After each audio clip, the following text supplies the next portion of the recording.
वहां पर जो लोगों से कहीं ना कहीं डोनेशन जमा किया जाता था वो भी अब बंद हो गया है, क्योंकि लोग जो है अब खाने पीने की चीजों के लिए तरस रहे हैं। तो इन आतंकियों को अब कहीं ना कहीं वहां पर जो है ये चीज महसूस हो रहा है कि हालात जो है पाकिस्तान में ठीक नहीं है। हालांकि लगातार जिस तरह से अब बयान पे बयान सामने आ रहे हैं, इससे पहले भी लश्कर के कई सारे ऐसे आतंकियों की तरफ से यही बयान दिए गए थे कि जो पाकिस्तान के अंदर हालात है वो काफी ज्यादा जो डरावने वाले हैं, क्योंकि पाकिस्तान के भीतर ही कई सारे आतंकियों का खात्मा जो है वहां पर जो है अननोन गनमैन की तरफ से किया गया। और अब जिस प्रकार से वहां पर डिस्टरबेंस बनी हुई है, चाहे हम खैबर पख्तूनख्वा की बात करें, बलूचिस्तान हो या पीओके के इलाकों की बात करें, तो इन हालातों का असर जो है वहां पर अब इन आतंकियों पर भी साफ तौर पर देखा जा सकता है। जी बिल्कुल। और आशिक मीर देखिए, कहीं ना कहीं इस तरह के आतंकवादियों का बयान, इस तरह के आतंकवादियों का कबूलनामा ये बताता है कि पाकिस्तान अंदर से कितना ज्यादा टूट रहा है। खुद चाहे पाकिस्तान के हुक्मरान ना माने,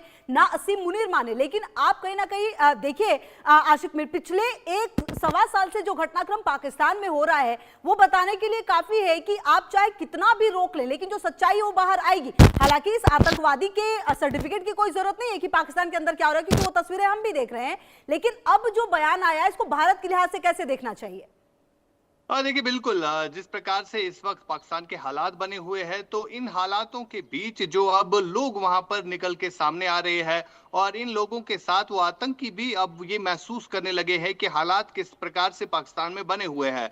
फिलहाल भारत की तरफ से लगातार जो है अब पीओके के लेकर जो है बात की जा रही है, क्योंकि पीओके के लोगों की तरफ से भी अब भारत से ही अपील की जा रही है कि जो वहां पर पाकिस्तान की सरकार और सेना जुल्म कर रही है आम लोगों के खिलाफ, इस पर जो है अब भारत बातचीत करना चाहिए। और भारत ने स्पष्ट किया है पहले ही कि जब पीओके के लोगों को खुद लगेगा कि वो पाकिस्तान के हाथों सेफ नहीं है, उस वक्त जो है भारत एक्शन करेगा। फिलहाल पीओके के लोगों को भी इसी चीज का इंतजार है कि कब भारत की तरफ से कोई कदम उठाया जाएगा जिसकी वजह से उन पर ये जुल्म जाती जो है वो खत्म हो जाए। अगर हम देखें, पाकिस्तान के कई सारे ऐसे स्टेट्स हैं जो बुरी तरह से इस वक्त प्रभावित हुए हैं। चाहे हम बलूचिस्तान की बात करें, वहां पर लोग जो है पाकिस्तान की सेना के खिलाफ है और लगातार वहां पर जो मिलिटेंट ग्रुप्स है, चाहे हम टीटीपी की बात करें जो कि खैबर पख्तूनख्वा में ऑपरेट करते हैं, और इधर बीएलए की तरफ से जो है हमले पाकिस्तान की सेना पर झेलने पड़ रहे हैं। और लोग जो है वहां पर खुलकर पाकिस्तान की सरकार और सेना के खिलाफ विरोध प्रदर्शन करते नजर आ रहे हैं।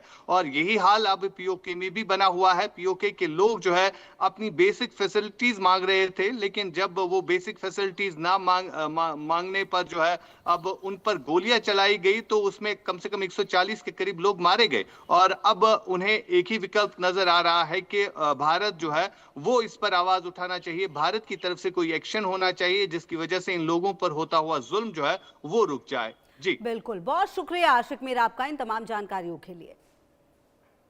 बढ़ते हैं आगे। जयपुर